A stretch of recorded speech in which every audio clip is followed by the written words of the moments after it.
बघा, एका बसमधून काही व्यक्ती प्रवास करत आहेत. त्यातील 6 व्यक्ती तामिळ बोलतात, 15 व्यक्ती हिंदी बोलतात आणि 6 व्यक्ती गुजराती बोलतात. जर गटातील 2 व्यक्ती 2 भाषा बोलत असतील आणि एक व्यक्ती 3 भाषा बोलत असेल तर त्या बसमध्ये किती प्रवासी आहेत असा आपलातून प्रश्न सोडवायचा कसा सर? कागदावर एक्सप्लेन दिलं, परीक्षार्थी समजला नाही सर, त्याला म्हणलं मी याच्यावर व्हिडिओ बनवतो, काळजी करू नको. लेकरांनो, या बसमध्ये एकूण जे काही प्रश्न विचारला, एकूण प्रवासी किती बाबा, याच्या उत्तरापर्यंत पावलं टाकत असताना लक्ष द्या, 6 व्यक्ती तामिळ बोलतात. लक्ष द्या, 6 तामिळ बोलतात. पुढं गणित म्हणते 15 व्यक्ती हिंदी बोलतात. पुढं 6 व्यक्ती गुजराती बोलतात. 6 व्यक्ती गुजराती बोलतात. मग आता ह्या भाषा बोलणारे हे लोक किती बाबा, याची बेरीज करा. 15 आणि 6 21 आणि 6 27.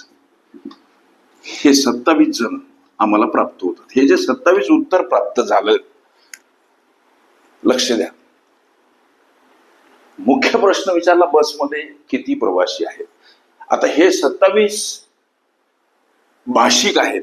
याला जन म्हणल्यापेक्षा 27 भाषिक लक्षात घ्या. 27 भाषिक आहेत. त्यातले 6 तामिळ बोलतात, 15 हिंदी बोलतात, 6 गुजराती बोलतात. बसमध्ये प्रवासी किती हा प्रश्न. त्यासाठी आम्हाला हा जो मथळा आहे, ही जी माहिती आहे, जे वर्णन आहे, खास करून आमच्या कामी पडते. गटातील 2 व्यक्ती 2 भाषा बोलतात.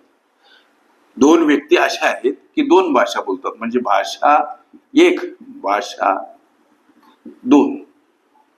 2 व्यक्ती अशा आहेत की ते 2 भाषा बोलतात. म्हणजे या 2 भाषेसाठी 1 व्यक्ती असा, परत भाषा 1, भाषा 2, ह्या 2 भाषा बोलणारा आणखी 1 व्यक्ती.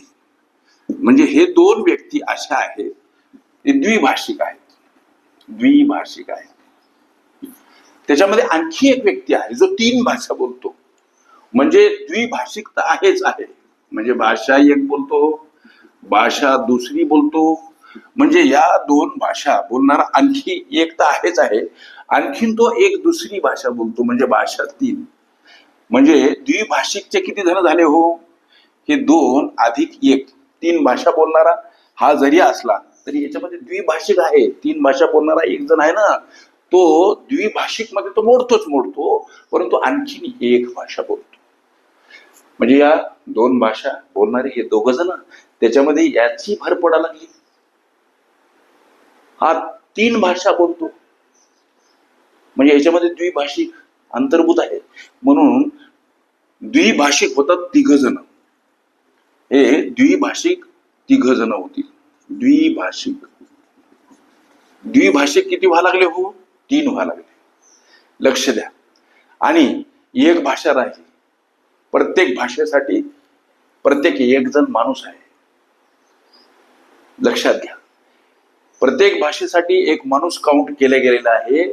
मात्र हा 1 माणूस असा आहे की जो 3री भाषा सुद्धा बोलतो. म्हणजे एका माणसासाठी इथे जी 1 भाषा पकडली, त्यासाठी 3ऱ्या भाषेसाठी आणखीन हा 1 माणूस इथं आम्हाला घ्यावा लागतो, पकडावा लागतो. ही 3री भाषा बोलणारा, म्हणजे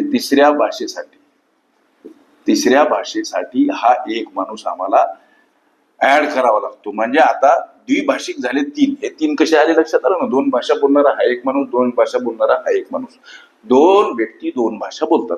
मात्र 3 भाषा बोलणाऱ्यामध्ये 1 द्विभाषिक दडलेला आहे. तो 3 भाषा जरी बोलत असला तरी हे 2 भाषेसाठी 1, म्हणजे हे 1 या 2 सोबत काउंट होतात. हे झाले 3. आणि 3री भाषा बोलणारा, त्यासाठी इकडे पर्टिक्युलर 1 माणूस काउंट केला गेला. मात्र हा 1 माणूस असा आहे की तो 3ही भाषा बोलतो. मग आता द्विभाषिक मध्ये याच्या 2 भाषा गेला, द्विभाषिक मध्ये हा मोडला, मात्र 1 भाषा शिल्लक राहिली. एका भाषेसाठी इकडं 1 माणूस पकडला गेला. लक्षात घ्या, ही भाषा मात्र तोच माणूस बोलतो जो द्विभाषिक आहे, द्विभाषिक किंवा त्रयभाषिक. मग या भाषेसाठी 1 माणूस आम्हाला पकडावा लागतो. म्हणजे 4 व्यक्ती हे 4 व्यक्ती उत्तर प्राप्त होते. हे 4 व्यक्ती लेकरांनो या 27 हे जे आमचं इकडे उत्तर आलं, या 27 मधून हे 4 वजा केले तेव्हा प्राप्त होणारं उत्तर 23 प्रवासी त्या बसमध्ये होते. हे ॲक्युरेट तुमच्या प्रश्नाचं उत्तर. तरी सुद्धा काही समस्या उद्भवली मला कॉमेंटच्या माध्यमातून किंवा प्रत्यक्ष फोन करून विचारू शकता. बसमध्ये असलेल्या प्रवाशांची संख्या किती? 23 प्रवासी. हे तुमच्या विचारल्या प्रश्नाचं निसंशय उत्तर. ओके. संकीर्ण प्रश्नसंच ही माझी प्लेलिस्ट अवश्य बघा. त्यामध्ये विविध स्पर्धकांनी विविध अंगांनी विचारल्या संभाव्य अशा असंख्य प्रश्नांचा सराव तुम्हाला